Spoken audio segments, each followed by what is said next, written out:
Hello friends, welcome to my channel Savitri Sunita blogs. ಎಲ್ಲರಿಗೂ ಗೊತ್ತಿರೋ ಹಾಗೆ ಇವಾಗ ನನ್ನ ಅಮ್ಮನ ಮನೇಲಿದ್ದೀನಿ. ಸೊ ನನ್ನ ಅಮ್ಮನ ಮನೇಲಿ ನಂದು ಒಂದು ದಿನದ ರೂಟೀನ್ ಹೆಂಗಿರ್ತೈತಿ, ಆಮೇಲೆ ಏನೇನೆಲ್ಲ ಮಾಡ್ತೀನಿ, ಆಮೇಲೆ ಹೆಂಗೆಲ್ಲ ಇರ್ತೀವಿ, ಆಮೇಲೆ ನಮ್ಮ ಮನೆಯಲ್ಲಿ ಅಂದರೆ ನಾವಿರೋದು ಹಳ್ಳಿಯಲ್ಲೆಲ್ಲ. ಸೊ ಹೀಗಾಗಿ ಯಾವ ಥರ ಒಂದು ರೂಟೀನ್ ಇರ್ತೈತಿ ಇಲ್ಲಿ, ನಮ್ಮ ಅಮ್ಮನ ರೂಟೀನ್ ಯಾವ ಥರ ಇದೆ, ಅವರೆಲ್ಲ ಏನೇನೆಲ್ಲ ಕೆಲಸ ಮಾಡ್ತಾರೆ, ಹೇಗೆಲ್ಲ ಇರ್ತಾರೆ ಅದನ್ನೆಲ್ಲನೂ ಒಂದು ವಿಡಿಯೋದಲ್ಲಿ ಜಸ್ಟ್ ಹಂಗೆ ತೋರಿಸಿದ್ದೀನಿ ಅಷ್ಟೇ. So keep watching. ಎಲ್ಲ ಹೆಣ್ಮಕ್ಳು ಅಂದ್ಕೊಂಡಿರ್ತೀವಿ ತವ್ರ ಮನೆಗೆ ಹೋದ್ಮೇಲೆ ಆರಾಮಾಗಿರಬೇಕು, ಆರಾಮಾಗಿ ಮಲ್ಕೋಬೇಕು, ಆಮೇಲೆ ಫುಲ್ಲು ರೆಸ್ಟಲ್ಲಿರಬೇಕು ಅಂತ ಹೇಳಿ. ಸೊ ಮುಂಜಾನೆ 8 ಗಂಟೆಗೆ ಕೇಳಬೇಕು, 9 ಗಂಟೆಗೆ ಕೇಳಬೇಕು ಅಂತಲೇ ಅಂದ್ಕೊಂಡಿರ್ತೀವಿ. ಬಟ್ ಆ ಥರ ಅಂತೂ ಏನೂ ಆಗೋದಿಲ್ಲ. ಅದ್ರಾಗ ಮಕ್ಕಳಿದ್ರೆ ಅಂತೂ ಮುಗಿದೋಯ್ತು, ಏನೂ ಆಗೋದಿಲ್ಲ ಅದೆಲ್ಲ. ಸೊ ಪ್ರದೀತ್ಯನೂ ಅವನು 6 ಗಂಟೆಗಂತ ಎದ್ದುಬಿಟ್ಟ. ಸೊ ಅವ್ನು ಎದ್ರೆ ಅಂತೂ ಮುಗೀತು, ಅವನ ಜೊತೆ ನಾನು ಎದ್ನಿ. ಆಮೇಲೆ ಮನೆಯವ್ರು ಎಲ್ಲರೂ ಎದ್ರು. ಎದ್ದು ಕೂಡಲೂ ಬಾ ಬಾ ಬಾ ಅಂತ ಹೇಳಿ ಸ್ಟಾರ್ಟ್ ಮಾಡಿರ್ತಾನು. ಸೊ ಹಿಂಗಾಗಿ ಅವನ ಜೊತೆ ನಮ್ಮ ಕಾಕನೂ ಎದ್ಬಿಟ್ರು. ಆಮೇಲೆ ನಮ್ಮ ಮಮ್ಮಿ, ನಮ್ಮ ಕಾಕು, ಆಮೇಲೆ ನಮ್ಮ ಆಯಿನೂ ಎದ್ದು ಕುಂತ್ಲಕ್ಕಿನೂ ಪ್ರದೀತ್ಯ ಏನು ಬಾಯಿ ಮಾಡ್ತಾನು ಎದ್ದು ಕೂಡಲೇ ಅಂತ ಹೇಳಿ. ಸೊ ಅವನು ಎದ್ಮೇಲೆ ನನ್ನೂ ಎಬ್ಬಿಸಿದ್ರು ಅವನ ಜೊತೆ. ಆಮೇಲೆ ನಮ್ಮ ಮಮ್ಮಿ ಅವ್ನಿಗೊಂದು ಬಿಸ್ಕಿಟ್ ಹಸಿದಿರ್ತಾನು ಅಂತ ಹೇಳಿ ಅವ್ನಿಗೊಂದು ಬಿಸ್ಕಿಟ್ ತಂದು ಕೊಟ್ಟರು. ತಿನ್ಕೋತಕೊಂಡ್ರು ಅಂತ ಹೇಳಿ. ಅವಂಗದೆಲ್ಲ ಬೇಡಾಗಿತ್ತು, ನಾ ಹೇಳೋದಷ್ಟೇ ಬೇಕಾಗಿತ್ತು ಅವ್ನಿಗೆ. ಅವಂಗೂ ಏನಾಗತ್ತಿದ್ದು ಗೊತ್ತಿಲ್ಲ, ಅವನು ಅಂದ್ಕೊಂಡಿರ್ಬೇಕು ಮನಸ್ಸಲ್ಲಿ ನಮ್ಮ ಮಮ್ಮಿ ಅವ್ರ ಮಮ್ಮಿಗೆ ಮನೆಗೆ ಬಂದಮೇಲೆ ಆರಾಮಾಗಿ ರೆಸ್ಟ್ ಮಾಡತ್ತಾಳಿಕಿ ಅಂತ ಹೇಳಿ. ಒಟ್ಟು ಫುಲ್ 6 ಗಂಟೆಗಂದ್ರೆ ಎಬ್ಬಿಸ್ಬಿಟ್ಟ ನನ್ನ. ಸೊ ಅವನು ಎದ್ದ, ನಾನು ಎದ್ಕೊಂತೀನಿ. ಇನ್ನೇನು ಎದ್ರೆ ಅಂತೂ ಮುಗೀತು, ಡೇ ಅಂತೂ ಸ್ಟಾರ್ಟ್ ಆಯಿತು. ಸೊ ಅವನಿಗೆ ಏನಾದರೂ ಇನ್ನು ಮಾಡಬೇಕಲ್ಲ ಸ್ನ್ಯಾಕ್ಸು. ಸೊ ಹೀಗಾಗಿ ಅವನಿಗೆ ಸೆರ್ಲ್ಯಾಕ್ ಮಾಡಿ ತಿನ್ನಿಸಿದ್ನಿ. ನಮ್ಮ ಮಮ್ಮಿ ಅಂತೂ ಎಲ್ಲ ಕೆಲಸ ಬಿಟ್ಟು ಅವನ ಜೊತೆನೇ ನಿಂತಲು. ಅಂದರೆ ಫುಲ್ ಕಾಡ್ತಾನೆ, ಮಾರ್ನಿಂಗ್ ಟೈಮಲ್ಲಿ 1 ಅವರ್ ಕಾಡ್ತಾನೆ ಅವನು. ಸೊ ಹೀಗಾಗಿ ನಮ್ಮಮ್ಮನೂ ಅವನ ಜೊತೆನೇ ನಿಂತುಬಿಟ್ಲು. ಸೊ ಅವನಿಗೆ ಫಸ್ಟ್ ಅವ್ನಿಗೆ ಊಟ ಮಾಡಿಸಿ ಆಮೇಲೆ ಅವನ್ನ ಹೊರಗಡೆ ಕರ್ಕೊಂಡು ಕುಂತೆ. ಹೊರಗಡೆ ಎಲ್ಲರೂ ಬ್ಯುಸಿಯಾಗಿದ್ದರು ಅವ್ರವ್ರ ಕೆಲಸದಲ್ಲಿ. ನಮ್ಮ ಕಾಕ ಆಮೇಲೆ ನಮ್ಮ ತಮ್ಮಗಳೆಲ್ಲರೂ ಅವ್ರವ್ರ ಕೆಲಸದಲ್ಲೆಲ್ಲ ಬ್ಯುಸಿ ಇದ್ದರು. ಸೊ ಅವ್ರನ್ನ ನೋಡ್ಕೊಂತ ಹಾಗೆ ಕುಂತ್ವಿ ಇಬ್ಬರು. ಆಮೇಲೆ ಪ್ರದೀತನಿಗೆ ನಾಯಿ ಬೆಕ್ಕು ಅಂದರೆ ಭಾಳ ಇಷ್ಟ ಅವನಿಗೆ. ಸೊ ಮನೆ ಮುಂದೆ ಬೆಕ್ಕು ಅದೆಲ್ಲ ಆಟಾಡ್ತಿತ್ತಲ್ಲ. ಸೊ ಹಂಗಾಗಿ ನಾಯಿ ಬೆಕ್ಕು ನೋಡ್ಕೊಂತ ಕುಂತ ಅವನು. ಹಾಗೆ ಇಬ್ಬರು ಫ್ರೆಶ್ ಏರ್ ತೊಗೊತ ಹಾಗೆ ಕುಂತಿದ್ದೀವಿ ಹೊರಗಡೆ. ಅವ್ರ ಅಜ್ಜ ಅವನ್ನ ನಡ್ಸೋದಕ್ಕೆ ಟ್ರೈ ಮಾಡತ್ತಾರ ಪ್ರದೀತಂಗೆ. ಅವ್ನು ನಡ್ಸೋದಕ್ಕೆ ಟ್ರೈ ಮಾಡಿದ್ರೆ ಅಂತೂ ಮುಗೀತು. ಅವ್ನು ಯಾವ ಕಡೆ ಹೋಗ್ತಾನಲ್ಲ ಅದೇ ಕಡೆನೇ ನಾವು ಹೋಗಬೇಕು. ಅವ್ನು ಯಾವ ದಾರಿ ಇರ್ತೈತಲ್ಲ ಅದೇ ದಾರಿಗೆ ನಾವು ಕರ್ಕೊಂಡು ಹೋಗಬೇಕು. ನಮ್ಮ ಅಪ್ಪಾಜಿ ಅವನನ್ನು ಆ ಕಡೆ ಮುಂದಿನ ಕಡೆ ಕರ್ಕೊಂಡು ಹೊಂಟಾರು. ಅವ್ನ ಕಡೆ ಹೋಗೋಕೆ ಇಷ್ಟ ಇರಲ್ಲ, ನನ್ನ ಕಡೆ ಬರ್ಬೇಕಂತ ಹೇಳಿ ಅವನದು. ಸೊ ಹಿಂಗಾಗಿ ಫುಲ್ ಕಾಡ್ಸತ್ತಿದ್ದ ನಮ್ಮ ಅಪ್ಪಾಜಿನ. ಅದಾದಮೇಲೆ ಟೀ ಟೈಮ್ ಆಯಿತು. ನಮ್ಮಮ್ಮ ಎಮ್ಮೆ ಹಿಂಡ್ಕೊಂಬಂದರು. ಸೊ ಎಮ್ಮೆ ಹಿಂಡ್ಕೊಂಬಂದ್ಮೇಲೆ ಟೀ ಮಾಡ್ತೀವಿ. ಸೊ ಫ್ರೆಶ್ ಆಗಿ ಹಾಲು ಹಾಕಿ ಟೀ ಮಾಡಿದರು. ಸೊ ಟೀ ಬಿಸ್ಕಿಟು ತಿನ್ನತೀನಿ. ಆಮೇಲೆ ಕಿಚನಲ್ಲಿ ಇದು ನನ್ನ ಫೇವ್ರೆಟ್ ಪ್ಲೇಸ್. ಒಲೆ ಮುಂದೆನೇ ಕೂತ್ಕೋತೀನಿ.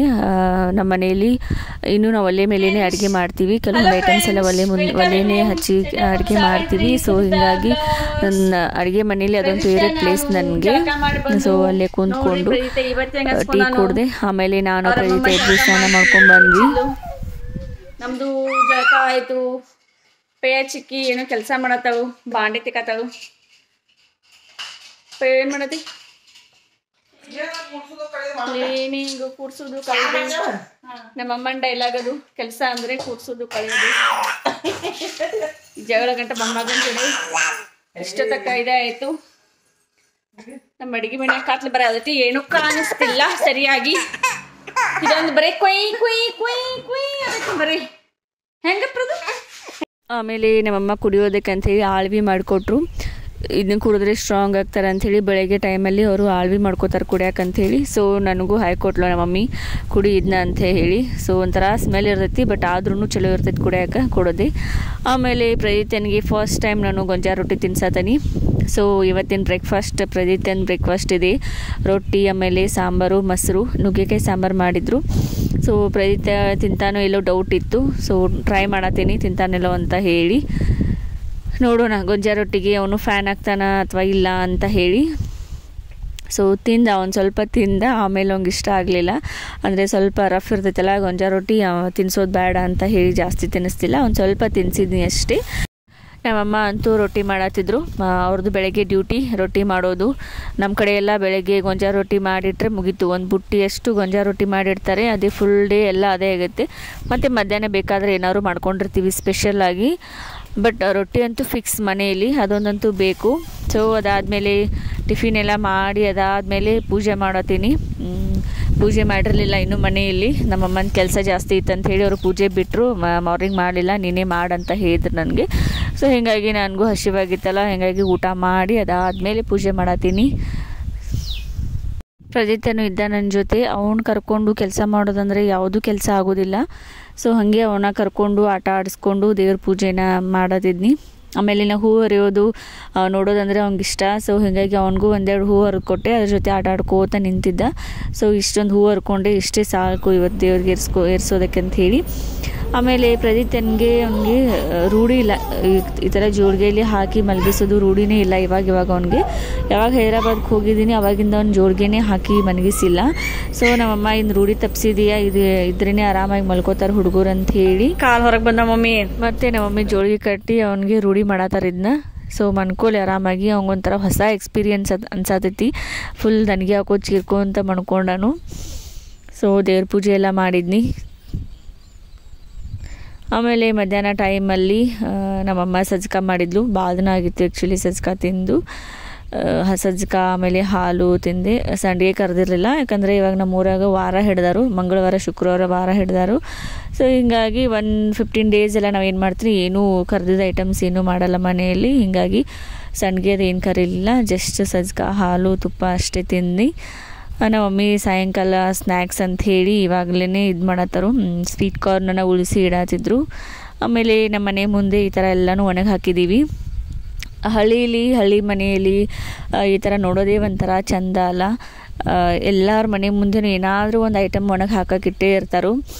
ಸೊ ನಮ್ಮ ಮನೆಯಲ್ಲಿ ಈ ಸಲ ಏನೋ ಅವರೆಕಾಳು ಬೆಳೆದಿದ್ರು, ಅವರೆಕಾಳು ಆಮೇಲೆ ಹೆಸರು ಕಾಳು, ತೊಗರಿ ಬೇಳೆ, ಆಮೇಲೆ ಉದ್ದಿನ ಬೇಳೆ ಇದನ್ನೆಲ್ಲನೂ ಬೆಳೆದಿದ್ದರು. ಸೊ ಹೀಗಾಗಿ ಎಲ್ಲನೂ ಮನೆ ಮುಂದೆ ಒಣಗಿ ಹಾಕಿದ್ರು. ಬೆಳ್ಳುಳ್ಳಿನೂ ಎಲ್ಲ ಕಿತ್ಕೊಂಡ್ಬಂದರು. ಸೊ ಇದನ್ನು ಮಾಡಿ ಕಟ್ಟಿ ಒಣಗೋಕೆ ಹಾಕಿದ್ರು.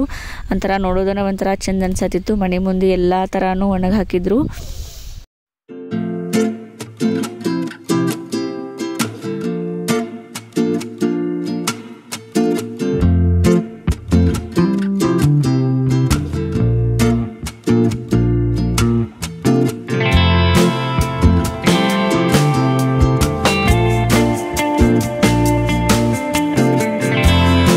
ಆಮೇಲೆ ಮಧ್ಯಾಹ್ನ ಟೈಮಲ್ಲಿ ಮಳೆ ಬರೋ ಥರ ಇತ್ತು. ಸೊ ಹೀಗಾಗಿ ಪ್ರದೀಪ್ತನ ಬಟ್ಟೆ ಎಲ್ಲ ಏನೂ ಒಣಗಿರಲಿಲ್ಲ.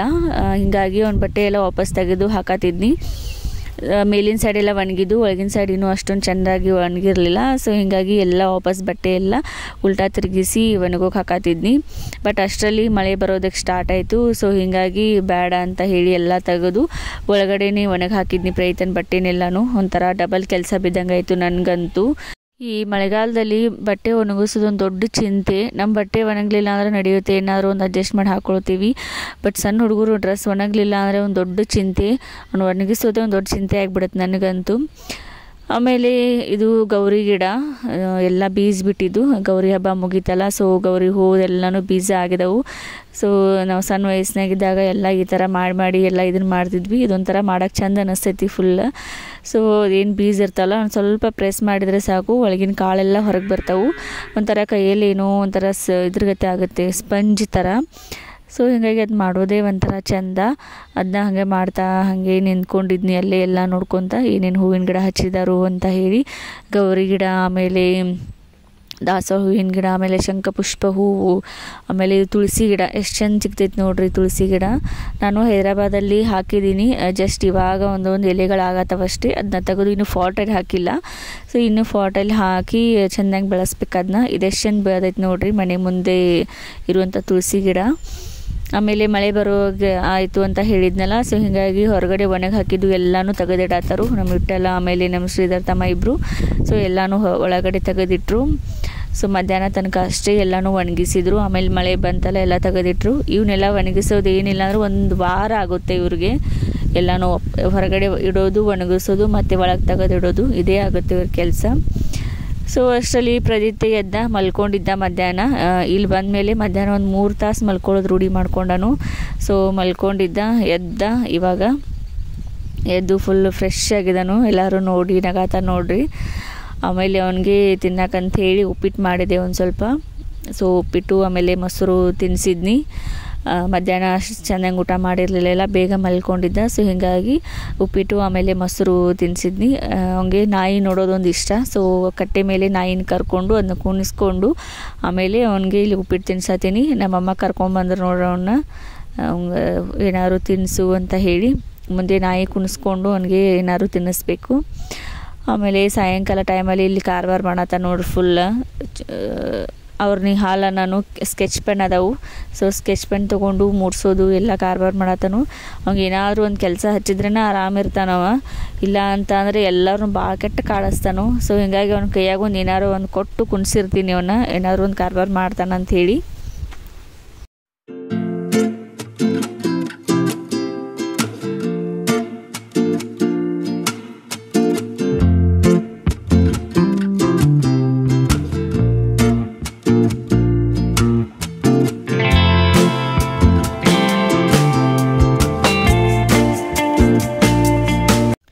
ಆ್ಯಂಡ್ ನಮ್ಮಮ್ಮ ಸ್ವೀಟ್ ಕಾರ್ನನ್ನು ಕುದಿಸಿದ್ರು. ಸೊ ಕುದಿಸಿ ಮೇಲೆ ಉಪ್ಪನ್ನು ಹಾಕಿ ಕೊಟ್ಟರು ನಮ್ಮ ಮಮ್ಮಿ ತಿನ್ನಕ್ಕಂಥೇಳಿ.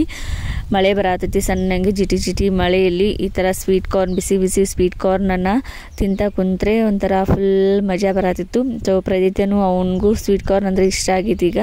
ಸೊ ಅವನಿಗೂ ಒಂದು ಕಾಳು ತಿನ್ಸತ್ತಿದ್ನಿ, ಅವನೇ ತಗೊಂಡು ತಿನ್ನತ್ತಿದ್ದ ಸ್ವೀಟ್ ಕಾರ್ನ. ಸೊ ಅವನು ನಾನು ಇಬ್ಬರು ಮಳೆ ನೋಡ್ಕೊಂತ ಸ್ವೀಟ್ ಕಾರ್ನ್ ತಿನ್ಕೊಂತ ಕುಂತೀವಿ.